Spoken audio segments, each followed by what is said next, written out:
The manhwa starts in a busy office hallway. A young man is walking alongside a confident-looking woman. This is our main character, Aran's son. Out of nowhere, he throws a question at her. She freezes. She wants to answer, but nothing comes out. It's awkward. He looks confused and repeats his question, giving her a second chance. Still, she stays quiet. Aran's son has spent 6 years working in shared office spaces, 3 years in Australia, 2 in Indonesia, and another year in Korea. She has met people from different backgrounds, handled all kinds of tricky conversations, and always had something to say. But now, she's completely speechless. The guy gives her a puzzled look. He says he doesn't even know her name. So why would someone ask him out without even knowing who he is? That hits her hard. She's still standing there, quiet, embarrassed, unsure how to respond. Her mind is racing. Can she fix this? Can she turn the situation around? And just like that, we're pulled into Aran's son's world. A mix of confidence, clumsiness, and curiosity, and we can't wait to see what happens next. USWork, located in the heart of the capital Gangnam. This shared office space is managed by Aran's son. She is the creme de la creme of her class, where she studied and worked, with a multitude of international working experience ranging from Australia and Indonesia. All offices fully booked, customer satisfaction rate 98%. No matter how difficult and fussy the customers get, she knew exactly what to do to put a smile on their faces and turn them into her biggest fan. This is an important day. 3 companies are moving out and 2 more are moving in. One of them is WeTravel, a very promising startup that is likely to rapidly expand. Special orders from headquarters to pay extra attention. For several weeks, most of the day was spent checking every detail, including ways to best utilize the space for them. Finally, preparations are complete and the companies started moving in. The first company walks in and our girl goes to greet them, welcoming them to the building and informing them that everything is ready. The men walk in. They are 4. One of them replies her and tells them that they are from WeTravels. Our girl sees something that makes all her smile vanish. She looks at one of them standing behind. His face looks familiar. She doesn't want to believe that he is the one, her one-night stand. She looks intently and discovers that he is the one. From the vacation, she looks away quickly. She quickly turns away and asks them to follow her quickly. She takes them to their office space and meeting room, trying as much as possible to avoid contact with that man. She immediately dashes out, telling them to inform her if they need anything else. She walks away quickly.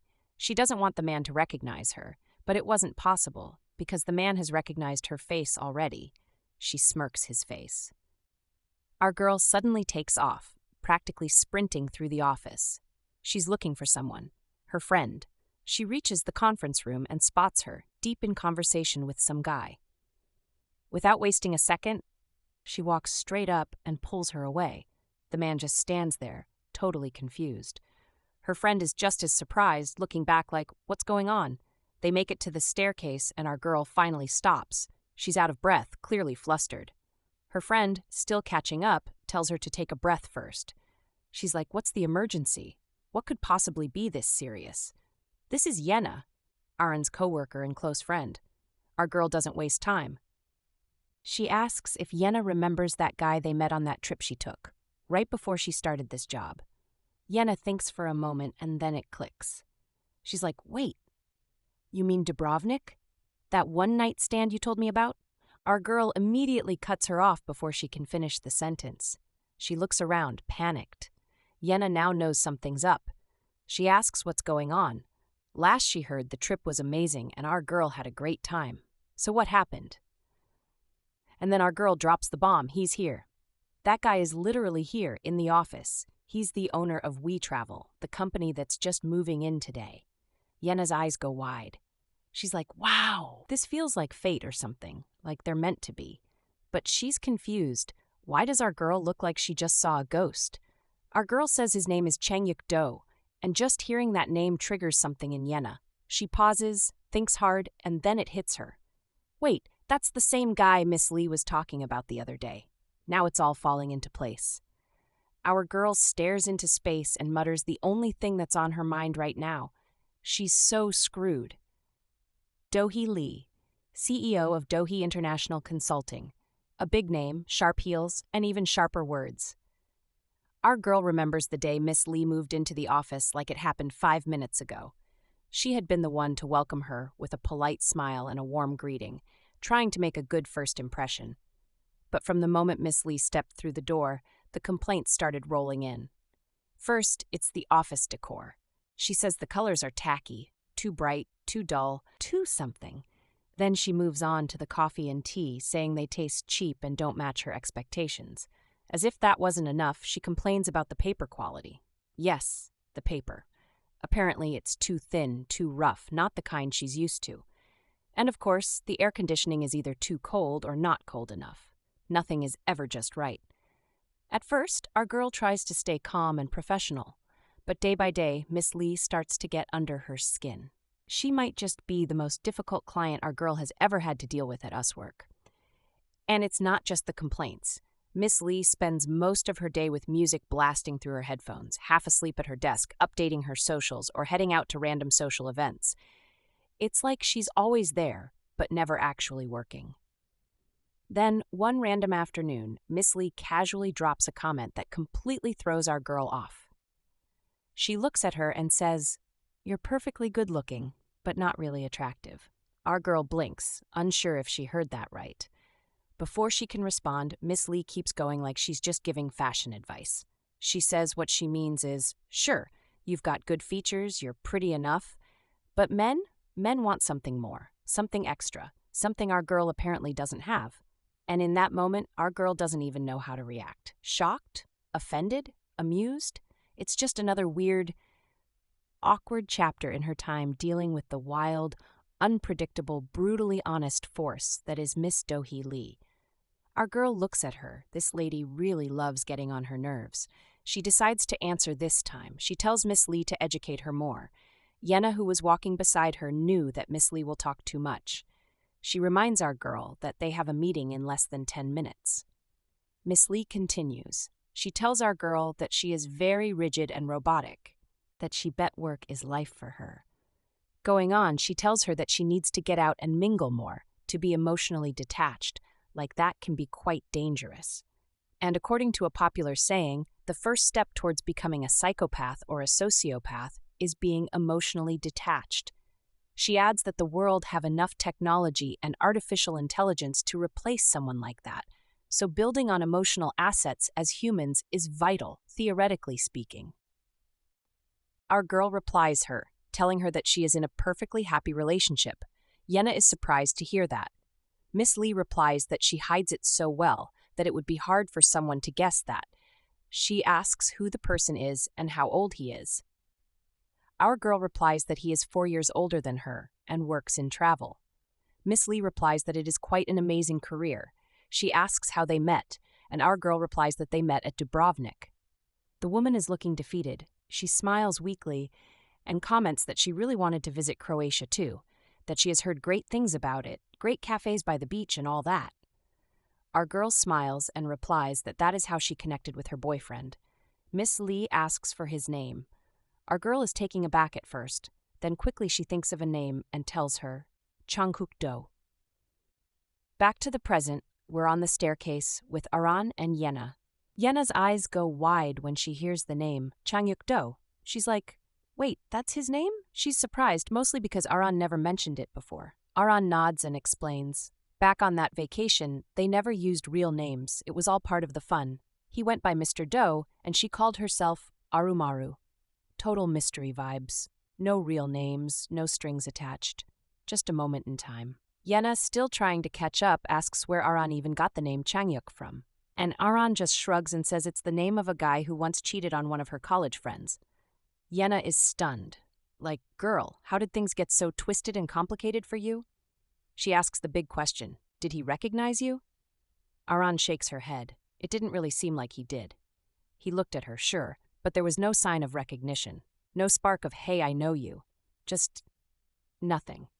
Yenna leans back and gives her some advice. Maybe just let it go. Don't stir it up. If he doesn't remember you, maybe it's better that way. Maybe nothing will even happen. Aran stands there, thinking it over. And honestly, it kind of makes sense.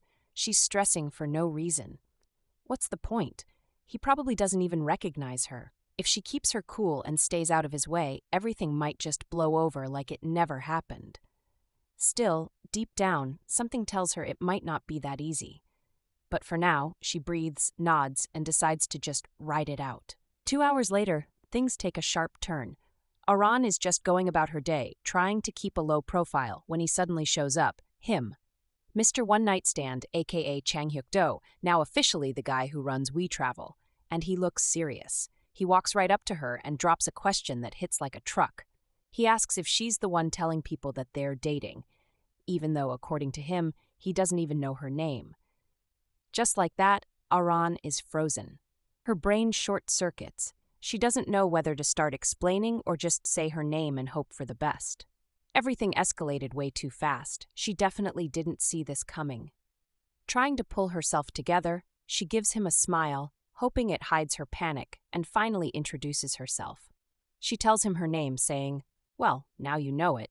He nods and introduces himself too, officially this time. He says something like, "We should have exchanged names a long time ago, especially since we've apparently been dating." Aran bows slightly, totally embarrassed, and apologizes for all the weird rumors flying around. She doesn't know who said what, but she knows it sounds bad. He listens, but then tilts his head and asks, why exactly is she apologizing? Is it because she disappeared that night without a word? Or is it because she's been going around lying about being in a relationship with him? Now, she really has no idea what to say. Silence fills the space between them. She's still trying to figure out how to respond when he speaks again, calmly but clearly watching her closely. He asks if she needs time. She blinks. Time? She doesn't get it. So he explains. Does she need time to gather her thoughts and finally tell him the truth? Or is she just buying time to come up with a fresh set of lies? Or maybe she needs time to actually spend with him. At this point, Aran's heart is racing. She's not sure what kind of game she's in, but it's definitely one she didn't plan for. And whether she wants to or not, she knows this isn't the end of the conversation. It's only the beginning. She replies that she will need to ask for his time so that she can apologize for putting him in an awkward position. She begs him to let her explain, telling him that it's not right now, though, that it will take some time. She asks him if he would be free around 6:30. He says yes, asking her where the location is. She replies that she'd want them to meet in her office. He agrees. She tells him that she has much to explain. He comments that he hopes it will be better than what Miss Lee told him.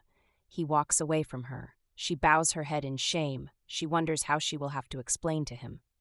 Later that evening, it's almost getting to 6:30 p.m. She walks around her office in anxiety. Her mind flashes back to the time they spent together in the vacation. She feels it is nuts to even think about it.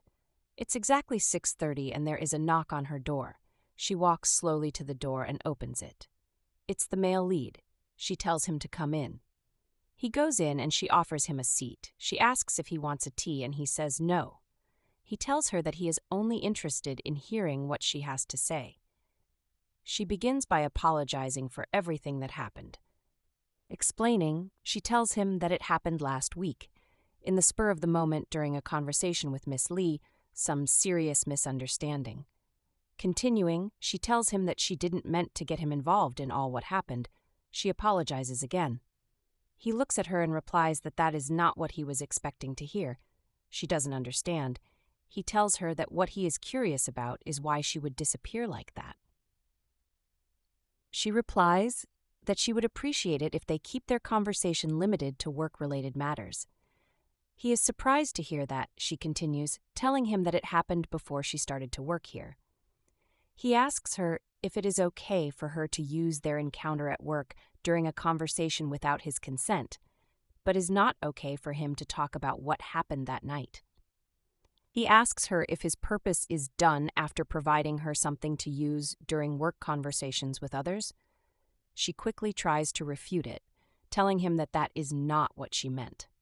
He continues, telling her that to him, the time they spent together was very meaningful, but she disappeared the moment he woke, told him nothing else but that something came up at work in Korea.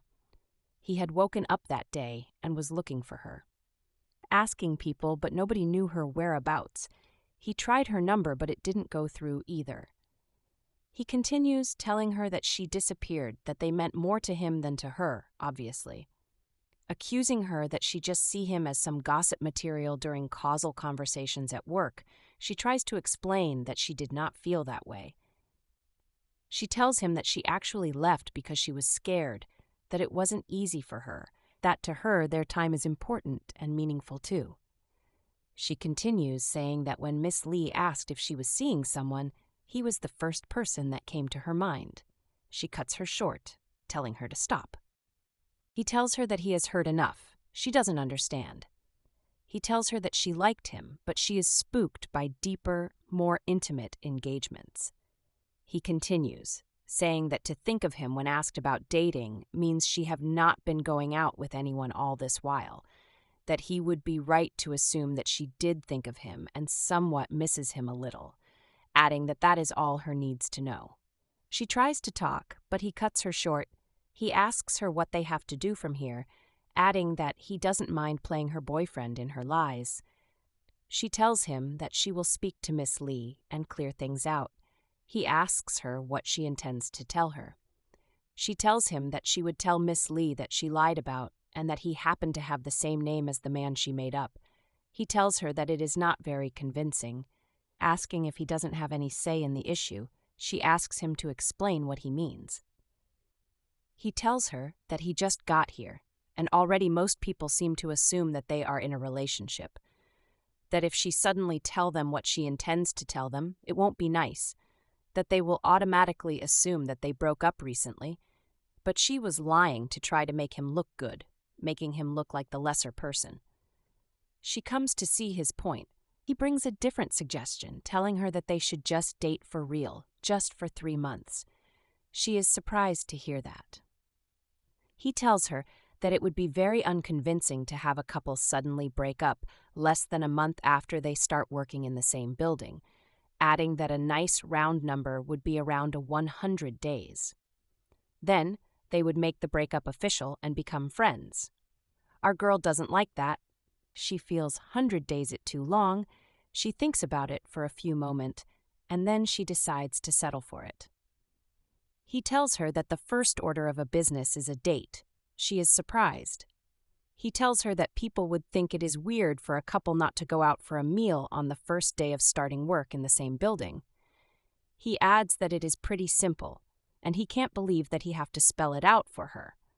She quickly replies that he doesn't have to, adding that she would come and meet him in the next 10 minutes. He disagrees, saying that they would have to walk out together.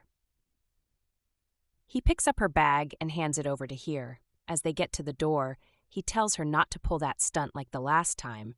She is lost at first, then remembers what happened when they were on vacation. She had hit him because he held her waist. She smiles and tells him that she isn't going to do that. He opens the door and tells her to act naturally. They walk to the outer office where others are, and he announces that they are going out, bidding them goodbye. Everyone is surprised to see them in that situation. Our girl tells Yenna that she will call her. They walk away with him, holding her. One of the men comments that he didn't know that he was taken. The people in the reception started talking about them. They wonder if they actually dating. One of them comments that she did have a boyfriend, but to have one in the same building is weird. Another replies that the man just moved in that day. Meanwhile, one of the men, Mark, stands up to leave. He announces that he is leaving and bids them good night. A hand holds him, telling him to hold up. It's Miss Lee. She tells him that he is off too soon, that the night is too young on their first day here. She offers that they should go get a drink.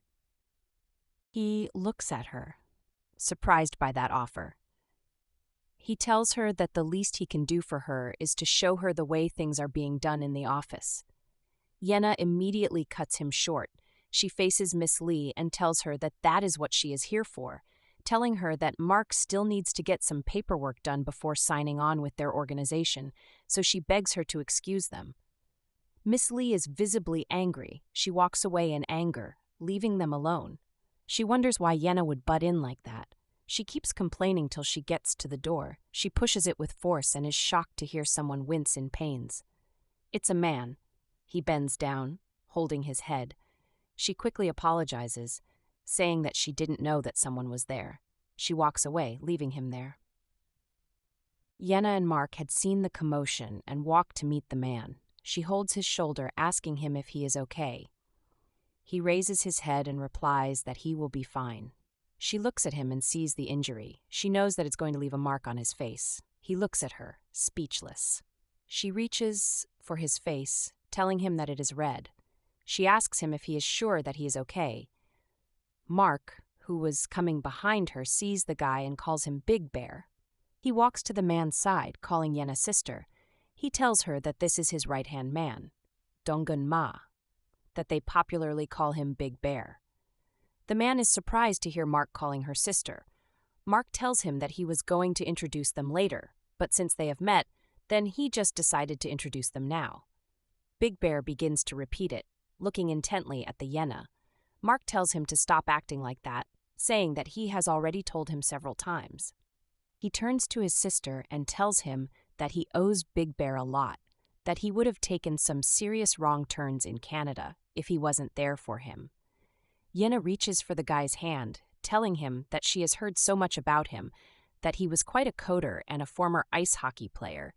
She tells him that Mark really owes him, that he had such a hard time growing up in a difficult home, so it was great to have someone that looked after him like a big brother. She continues, telling him that she have to thank him with at least taking him out for a grand meal. Mark immediately interrupts, taking her hands off him.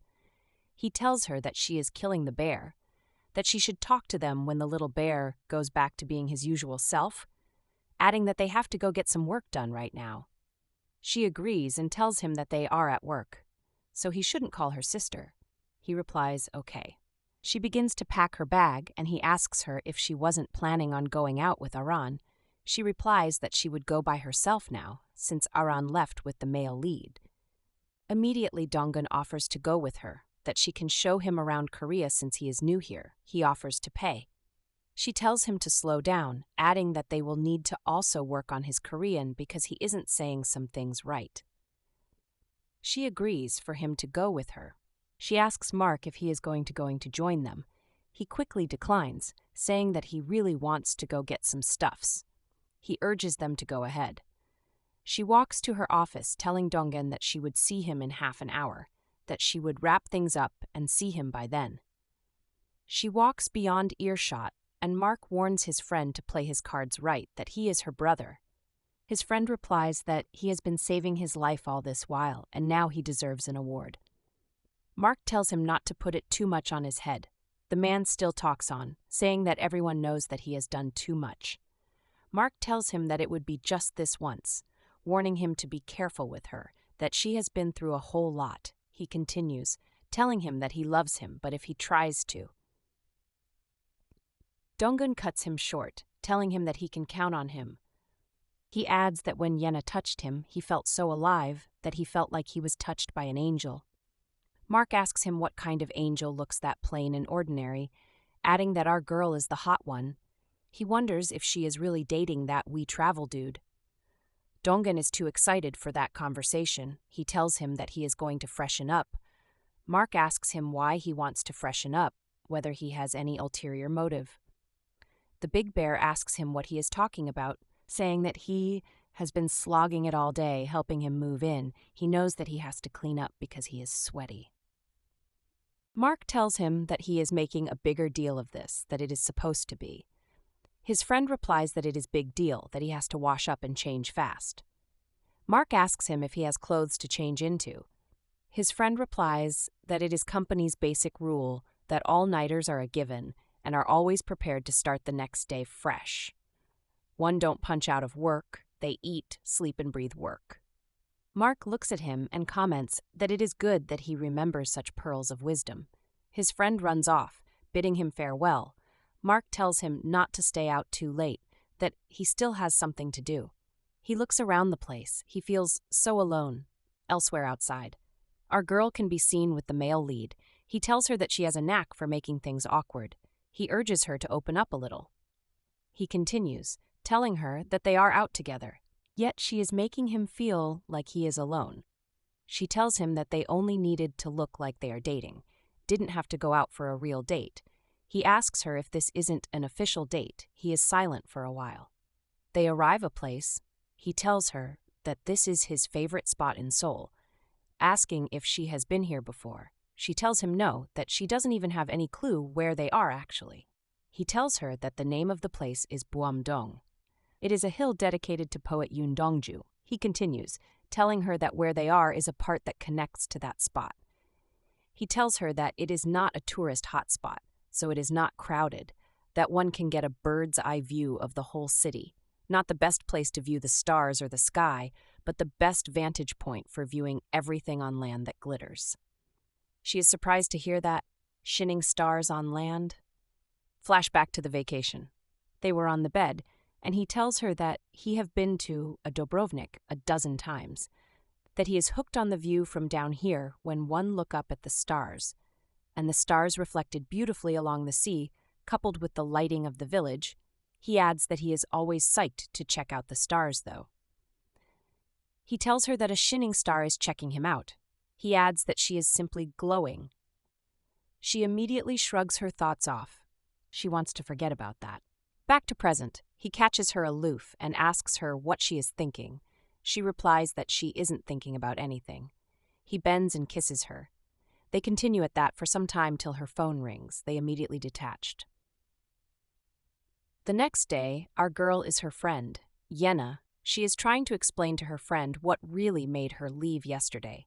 She tells her that it wasn't a calculated move. Yenna asks her if she actually went on a date. She replies that it is just a kiss and nothing extraordinary. She asks her friend for advice. Her friend replies that she should hang in there for just 3 months. Our girl is worried. She wonders why she screwed up things so badly.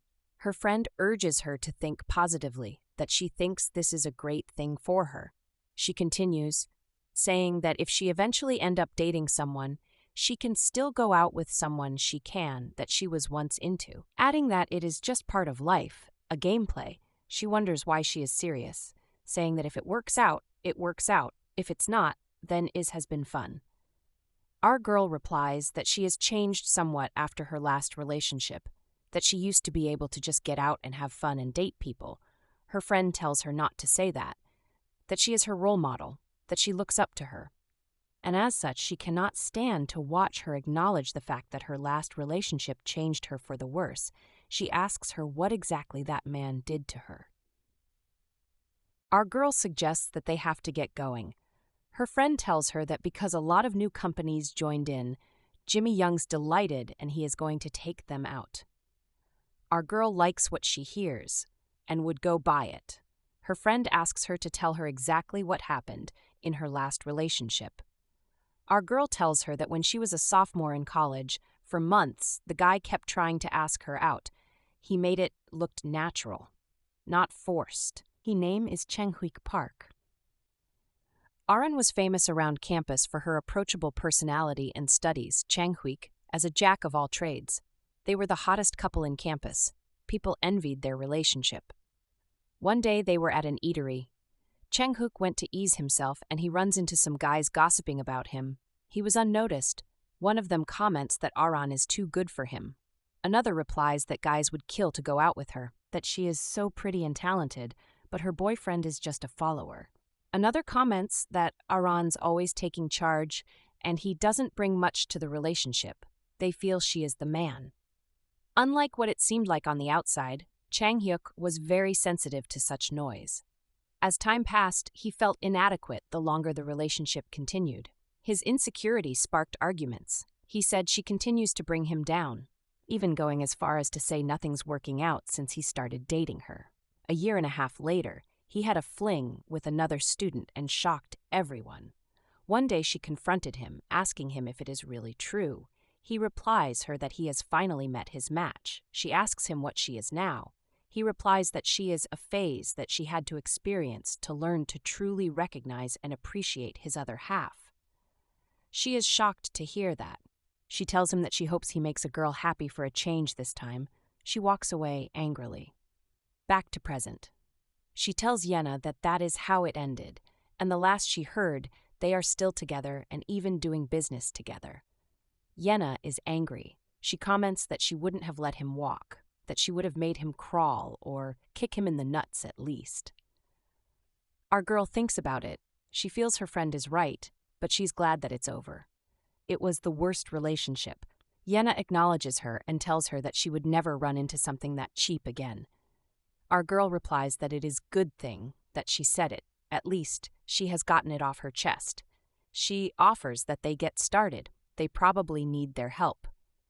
Her friend replies that they should check what they can do to help put beforehand, that they don't have to interfere too much. She walks to the door and opens it. The door opens and he sees her brother, Mark. She is surprised. She greets him. She's startled at first. She asks him what he is doing there. He tells her that one of the light bulbs went out, so he came to ask where he can get a new one. She asks if he just got here. She hopes that he didn't eavesdrop on their conversation. He answers that he just got here. He opens the door widely and greets our girl. She answers, asking him what she can do for him. He replies that she can do a lot for him. She smiles and talks professionally, telling him to name the task, and they'd begin to roll up the sleeves, adding that USWork takes pride in speedy service and support their clients. He smiles and comments that they're clearly in good hands. Our girl agrees with him. Yenna takes him away from there, telling Aran that she wants to talk with him. Aside, she tells him that he shouldn't flirt with our girl. He replies that their mother is lovesick because of her, so she should watch it. She asks him what she did. He doesn't reply. Instead, he pats her head and thanks her for the bulb in advance. He walks away in the corridor. Different offices are there. He gets to the male lead office and stops. From outside, he sees him working on his desk. A little while later, the male takes a basketball and begins to play. Mark looks at him in awe, a savvy business owner, young, adventurous, well-traveled, and athletic. He feels that's too much for one person. Immediately, someone tells him that he is too much. He turns and sees his friend standing behind him. Mark asks him how long he has been standing here. His friend replies that he has been here from the point he started patting Yenna like a pet until the part where he was spying at the male lead. Mark is frustrated. He comments that for someone like him who is strong, he is stealth like a cat. His friend asks him why he treats his sister like that. Mark pretends as if he doesn't understand the question. He repeats himself, and they begin to argue. In the male lead's office, he's sitting on his couch thinking he can't work because his mind keeps thinking about what happened yesterday. He can't get over it. He knows that she's not at the office this morning. Suddenly, there's a knock on the door, and it opens immediately before he could stand up. A female face pops from behind the door. She introduces herself as Myung-ji, from the cosmetics firm next door. He introduces himself too, telling her his name and company. He apologizes, saying that he could have gone to greet her first. She smiles and tells him that there's no need for rush, that they would have still meet later that night at USWork Day, saying that she just wanted to break the ice before the big event, in order to make it less awkward. He's surprised to hear about USWork Day. She asks if our girl didn't inform him. He quickly interrupts, saying that she must have told him, but he's just not all there at the moment. She touches his arm and comments that our girl would surely tell her boyfriend about the important event. He smiles uncomfortably. She continues, saying that she was surprised when they let them know, that she didn't know our girl was seeing someone, that she almost made the mistake of hooking her up with a wonderful client of hers in Japan. She tells him that it's nice to meet him, adding that they'd see at the party. She walks out of the office. He goes to the sofa, tiredly. In a few minutes, there's another knock on the door. He's getting agitated. He tells the person to come in. It's our girl. She announces her presence, and he turns immediately, surprised. He asks her why she is here. She replies that she has something to discuss. He offers her a seat and asks if she'll like a tea, and she declines. She is uncomfortable because people are watching them from the transparent glass. He understands and pulls down the lid, saying that they'd need privacy. He sits opposite her and asks her why she is here today. She replies that there's something she wants to discuss with him. She tells him that they have a meet-and-greet mixer held every 3 months to get the residents better acquainted. He asks her if it's USWork Day. She is surprised that he has heard about it. He tells her that Miss G stopped by to brief him on it. He adds that she also told him about her plans to hook her up to an international client of mystery that got foiled by him. She tells him that that's part of what she wants to discuss with him. She tells him that they'd have a lot of questions about them, so to play their role to perfection. He cuts her short, saying they'd need to cram some things. He asks her how they would address each other.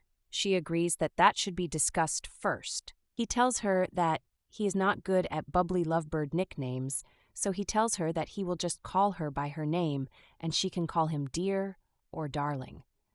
He tells her that they should plan out everything well, that they must know more about each other right now.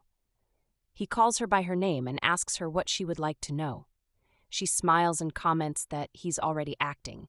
He reminds her that she should call him dear or darling, that she needs to fool herself in order to fool others, that the die is cast they gave to play their role to perfection. She thinks about it for a while. He's right. It's gotta be a perfect crime. Flawless preparation is vital. She feels it's just 3 months, so she'll be fine. She's a pro. She tells him that she will do the same and call him by his name instead of dear or darling, or better still, Mr. Do. She feels, since they are at work, they won't get lovey-dovey with the nicknames. She continues, telling him that she will email him with the basics, which includes her work, life experiences, and family dynamics.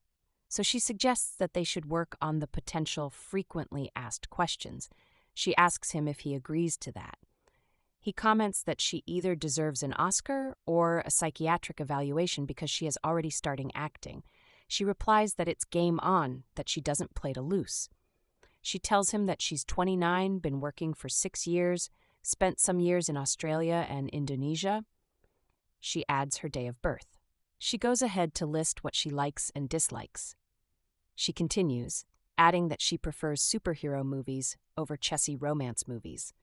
She asks if he has gotten it, adding that she will write them down for him to memorize. He replies that he has memorized them already, adding that he has a knack for memorizing. She's surprised. He begins to tell her things about himself, adds that he'd say he gave same preference as her in most categories, including food. He also adds that, to make it convincing, he'd say he likes the fruits she dislikes. She asks him if he will be able to get all that down. He says yes. Standing up, he tells her that he will try to share the same interests with her anyway, if it was a real relationship. She asks him if he's saying the truth. He says yes, telling her that that's what he does when he's in love, that he tries to change to better suit the woman's needs, that he's kind of professional that way in love. She comments that it's not very professional to lie about relationships. He replies that he's sure if someone wrote a story like this, they'll see him as the romantic protagonist. She stands up and bids him goodbye. As she gets to the door, he stops her, saying that they are forgetting something. She stops and asks him what it is. He tells her intimacy, adding that as a couple, they can't be seen honoring personal space, that they need to be seen closely huddled. She asks him if they need to hold hands. He says no, saying that for him, that's too intimate, that he does that when he connects to someone from the heart. He continues, saying that when 2 people hold hands, it's a kind of bonding step that goes beyond any other. She can't believe what she is hearing, so kissing is casual for him and holding of hands is so holy. She is feeling bad that that's how it is with her, thinking that it's so professional of him to limit himself like that. She asks him what they should do then. He holds her waist and tells her that they can do that. He hugs her and do other things too. She is so surprised at his gestures that she didn't know how to respond. He looks at her and asks her where her Oscar-deserving actress from a moment ago, adding that she cannot act like she is in a hostage situation. She tells him that he just came to her without any warning, adding that she now knows how to act when he comes on her again. He tries to hug her again and asks her to reciprocate. She detaches herself, telling him that she is a very intuitive and improvisational, so no need for rehearsals. Aran turns around and starts walking away, casually tossing over her shoulder that they're done for the day, so she'll see him later. It's meant to sound cool and relaxed, but inside, her heart's still doing backflips. She walks down the corridor, trying to act normal, like nothing just happened. As she passes by one of the glass office doors, someone's eyes are already on her. Miss Lee. Yep, that Miss Lee. The woman is sitting at her desk, pretending to work, but clearly watching everything like she's front row at a drama. Miss Lee leans back in her chair, rolling her eyes. She thinks Aran and Changhyuk are being way too lovey-dovey. Just watching them makes her feel like she needs a break, a vacation, or at least a strong coffee. It's like everywhere she looks, people are falling in love or getting all the attention, and here she is, stuck with a lukewarm latte and a pile of emails. She stares out the door, thinking to herself, it should have been her. In her mind, the male lead, the mysterious, successful, and annoyingly attractive Changhyuk, could have been hers, if timing had been different, if things had gone her way. But nope, he's taken, and apparently by the one woman in the office she's already mildly irritated by. She shakes her head, sighs dramatically, and mutters to herself that life just isn't fair. Some people get all the luck, romance, attention, and even the office gossip spotlight.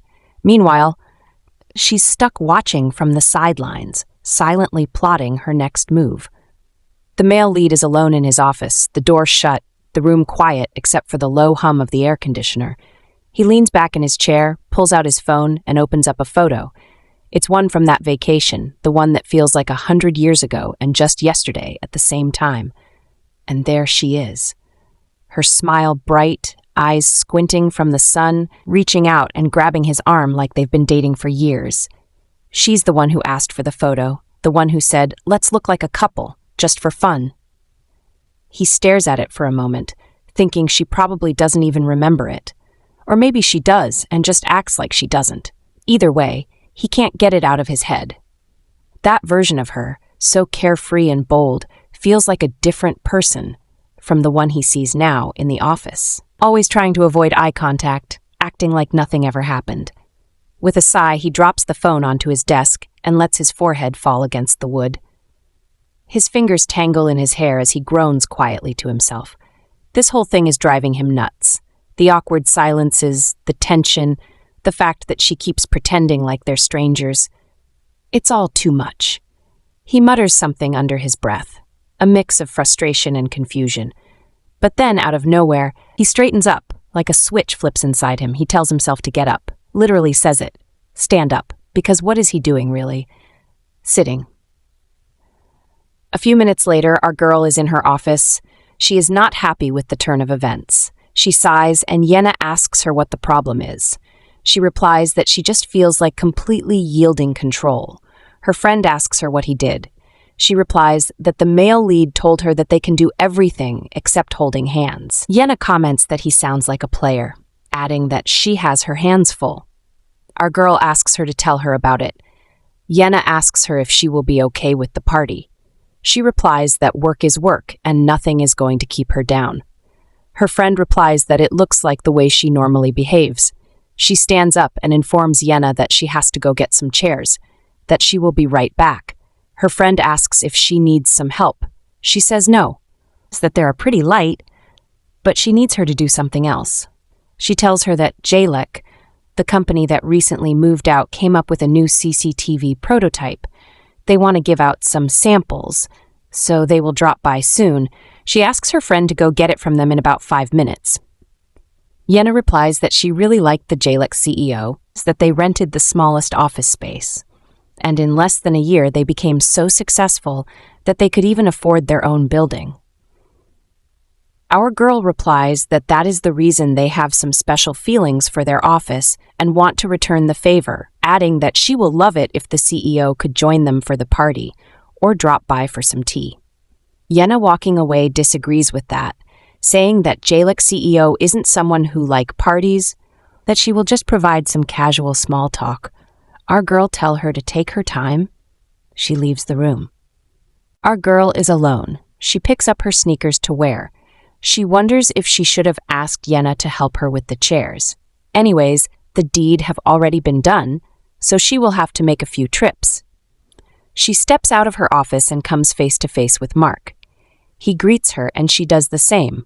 She asks him what she can do for. He replies that it is in the opposite, that he thinks she needs his help. She is surprised to hear that. She asks him why he thinks so. He replies that she's putting on a sneakers. That means heavy lifting. She smiles and tells him that he just did a brilliant deduction, calling him Holmes, adding that she was actually on her way to the warehouse to get some stuff. He offers to join her, and she says no, that she will be fine. He doesn't want to take that, telling her that 4 arms are better than 2, adding that he need the exercise after being cramped in my cubicle coating, that she feels his body aging and his muscles shrinking. He tells her to help him by letting him help her. She finally accepts, since he put it that way. They walk outside and the male lead can see them. He wonders what is making them so happy. He wants to walk towards them, but desists. He wants to give them space, to resist the urge. They walk to the warehouse and she opens it. She tells him that the doors would be locked once closed and it can't be opened from the inside, so they have to put an object to stop it from closing. She goes to the chair to pick them. Then they hear a sound by the door. She turns immediately and asks if the door closed. He says yes, that it just closed now. She is agitated. They don't even have reception here. She begins to bang on the door, shouting for help. He asks her if no one knows that she is here. She replies that Yenna knows, but she is out meeting a client, that she will be away for at least half an hour. He sits on a table and comments that it is good to know, saying that they will just have to wait for a while. 30 minutes will fly by. She asks him about the party. He tells her to forget it, that there are enough people to get the job done, hoping that they would not have too much fun without them. She asks him how he stays so calm and collected, wishing that she could be like him. He replies that if he was in her shoes, he will panic too. But he really wanted them to have this time together. She is surprised to hear that. She asks him what he means by that. He quickly tries to explain that he didn't mean it like that he didn't plan to trap her in like this, that he just wanted to have time to talk to her alone since the walls have ears upstairs. She calms down and asks him what he wants to talk about. He replies that he would like to know her better. She doesn't understand. He tells her that he is asking her out on a real date, not like some phony charade. He continues, saying that he told her earlier that the walls out there have ears, his ears inclusive, adding that if she is faking a relationship with the male lead, that means she is available to date someone for real, so she should give him a chance. She bows her head and apologizes. He cuts her short, telling her that she doesn't have to give an answer right now, that he understands her complicated predicament. She replies that it is not about that. He becomes sensitive. He asks if she is hoping to be in a real relationship with the male lead. She looks at him, silent for a while. She is about to say something when the door opens up. She thinks it is Yenna, but no, it is the male lead. He rushes to her and hugs her, asking if she is okay. Our girl is caught off guard. Mark stands there watching. The door opens and Yenna walks in. She nudges her brother in his leg and asks our girl if she is okay, adding that it is a good thing that she got here quickly. Our girl thanks her, saying that she knows that she will come and find her if she is not around for too long. Yenna asks her what happened, that she knows how that door works. Our girl replies that Mark came in with her and somehow the door got shut. The male lead holds her and tells her that as long as she is okay, then it is fine. He adds that it is some sort of a standing room only party, so there would be no need for chairs. He takes our girl out of the room, leaving Mark and Yenna together. As they walks outside, he tells her that he can carry her if she wants. She tells him to shut up. He ignores her and comments that he is relieved that she is okay. Later that night, at the party, someone is performing at the stage and people are clapping. One of them comments that the performer never disappoints. Our girl recognizes the performer and draws Yenna's attention to it, and she decides to go get a photograph with the artist. On the other side, a magician is performing some tricks. Our girl is left alone. She feels everything is going better than she expected. She just hopes nothing crazy happens. Suddenly, she sees Miss Lee charging angrily towards a seat. She looks clearly and sees the male lead sitting there with one of his friend. Our girl wonders why Miss Lee looks visibly angry and drunk. Miss Lee reaches the male lead, and before he knew what was happening, she is already on top of him, dragging his shirt. She asks him if he likes it. He is confused. The woman continues, abusing our girl and asking him what she has that she doesn't have as a woman. Our girl is shocked. She doesn't know what to do as she stands there watching the drama. Suddenly, Miss Lee throws up on the male lead. Everyone is disgusted. Mark's friend also throws. People around started throwing up too. They had to end the party. After some hours, our girl is helping to clean the place. She wonders what she should do about what just happened. The male lead comes to her. His clothes is stained with the vomit. He tells her that he is a bit itchy about touching vomit. She notices that it is completely drenched. She asks him if he has a spare shirt. He says no. She asks him if he cannot go home like that. He replies that he would rather go topless and get arrested for public indecency. Maybe the police will give him a free shirt then. Mark comes to them, offering to help. He tells them that he has a few shirts to spare. He offers the male lead the clothes, and our girl asks him how he have extra clothes. He smiles and replies that when one works in his industry, they sometimes sleep over or work overnight at the office for days, so it is basic protocol for them to have spare. The male lead thanks him and he replies, our girl tells the male lead to go and have a shower and also change, commenting that she is so relieved that he has gotten a shirt he can change into. He tells her to come and help him. Our girl can't believe her ears. He tells her that there is nothing wrong here, that it is only natural, and besides, everyone is too distracted to notice. Mark looks at them, speechless. She is silent for a while, then agrees to go with him. They begin to walk away, leaving Mark there. He stands there watching. He can't believe what is happening before him. He wonders if they are really together. But he heard the saying that it is an arranged relationship to deceive the people. He wonders what is really going on. Mark's friend is standing with Yenna, looking completely embarrassed and still a little pale. He keeps apologizing for throwing up earlier, saying he's honestly mortified, like full-on cringing at himself.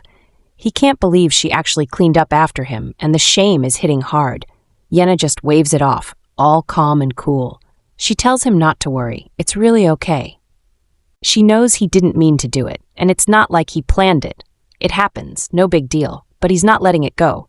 He shakes his head and says, no way. He should have found some way to stop it, like literally punch himself in the throat if he had to. He even jokes that he should have swallowed it back. That makes Yenna gag a little, her whole face twisting. He notices and asks, wait, am I turning you off right now? Yenna laughs awkwardly and says no, but admits that she just has a really vivid imagination. And the second he said the word regurgitating, her brain just painted the whole picture. Before she can finish, he cuts her off and groans, saying he's way too much, isn't he? She calls out to him like, hey, don't be ridiculous. She tells him it's actually silly to even blame himself. It's not like he did anything wrong. It's just life being messy. Literally. He looks at her and says that's the thing. He is ridiculous. And silly. And also, he hates his jawline. Yenna totally loses it and laughs out loud, like full-belly, uncontrollable laughter. She tells him he cracks her up and he's honestly kind of adorable. That makes his ears go red and his face start to glow. His heart starts racing and he's trying so hard to play it cool, but the blush gives him away. Meanwhile, off to the side, Mark sees the whole thing. He's watching from a distance, arms crossed, not even trying to hide his frustration. His best friend is over there bonding, laughing, blushing, all the cute stuff straight out of a rom-com. And Mark can't help but wonder why the universe is handing out relationship wins to everyone but him. He feels like his own love life is tangled in 1,000 knots, and watching his friend be all adorable with Yenna just adds salt to the wound. He's happy for him, kind of. But mostly, he's just mad that everything feels so easy for everyone else, while he's stuck trying to figure out his own messy heart. The scene shows the restroom. The male lead tells our girl to help him with his belt and button, and the zipper too. Our girl cannot believe it. She wonders what is happening. He asks her if she can get him a rubber glove, that he just can't touch vomit, adding that he have a condition, a type of phobia, that it is a miracle that he didn't pass out, saying that it is the fear of vomit. Our girl is silent, thinking about what she just heard. She remembers when they were in vacation, they had seen a child vomiting, and she had compassion on the child, but he closed his eyes and was wobbly. She asks him if he is okay. They find a place to sit down, and she asks him again if he is feeling better. He apologizes, saying that he must have freaked out, telling her that this is an improvement, that he used to faint and flop when he sees someone spit. She asks if it is mysophobia. He replies that supposedly, everyone have some type of phobia, but his own is especially ridiculous. Back to the present, Aran moves without hesitation.